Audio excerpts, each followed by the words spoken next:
Hi, my name is Rosie Motene, and this is Mnet's School Ties podcast, which is off the success of the Mnet docuseries that looks at the grooming and sexual abuse of some of our learners. In this podcast, I'll be in conversation with experts, talking about what grooming and sexual abuse is, what the aftermath is, and what we as society can do to end the abuse.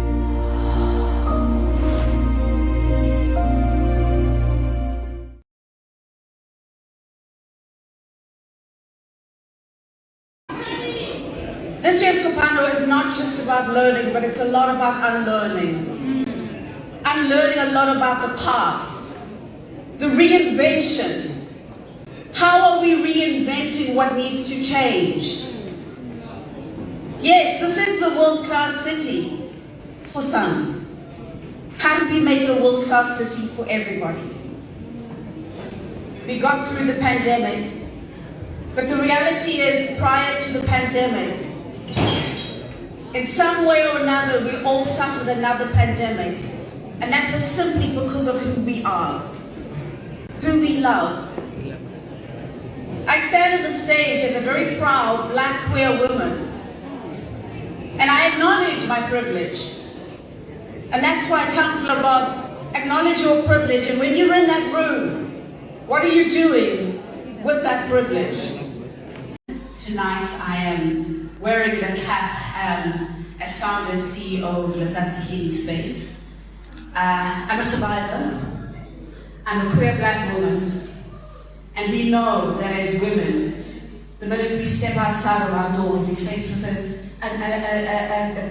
huge amount of different challenges as opposed to those who step out the door and walk in privilege.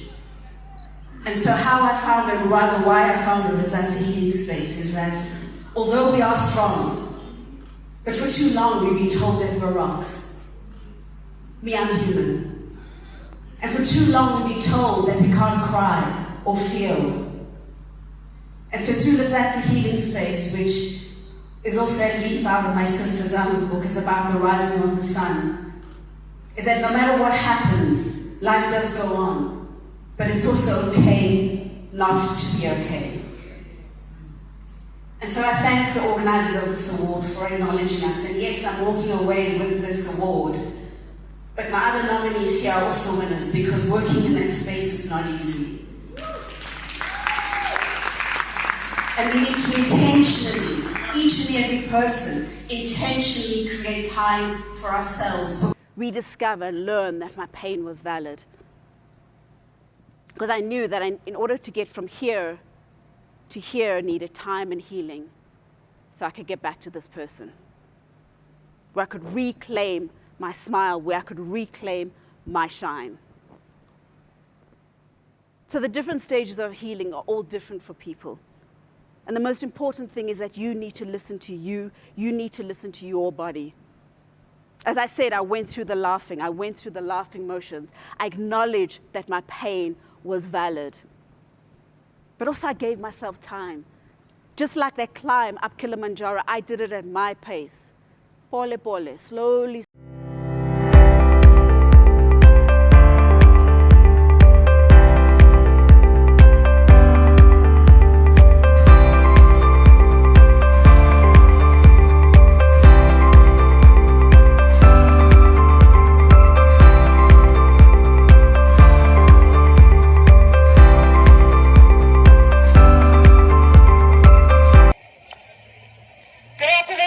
Rosie Motene, and today I stand in solidarity. I stand in solidarity for all the survivors and victims in our entertainment industry, spanning from TV, film, radio, theatre, across the board. I stand in solidarity for those who have been silenced because their directors or producers are perpetrators and they've been told to keep quiet because it's not good for business. I stand in solidarity for those who have been raped on set and nothing has happened to them. Nothing has happened to their perpetrators. I stand in solidarity with those producers who have even had the gall to go to victims offering money because at the end of the day, it's all about the bottom line. I stand in solidarity with those survivors who have been victimized by so-called women's organizations and be termed unstable, not fit, all because they've raised the bar and they've raised the alarm. Eddie Libiani, we believe you. Thembisa Ndota, we believe you. Inga Lichtenberg, we believe you. Bala Salihleka, we believe you. And for all of those who have not made it to speak out, we still believe you.